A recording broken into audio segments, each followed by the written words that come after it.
Hello Washers! So, nandito ako ngayon sa Nara, Palawan. At kung naghahanap din kayo ng mga kainan, meron kayong Raya's Kitchen na pwedeng puntahan. So, itong ilan sa kanilang mga siniserve dito. Meron silang sizzling meals, which is yung kare-kare, Hungarian sausage, at ang pork sisig. Sa kanilang bestseller naman na takoyaki, ito yung dalawa na yon. And then, meron silang chicken wings. And then, meron silang fried chicken lang. Meron din silang drinks. Meron silang dalawang klase ng iced coffee. And then, meron din silang lemonade or fruit soda.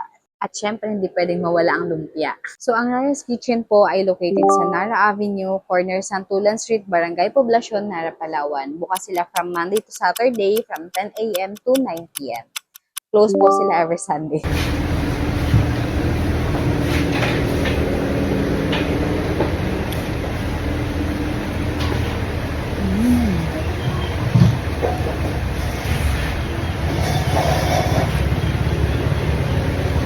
Ang sarap.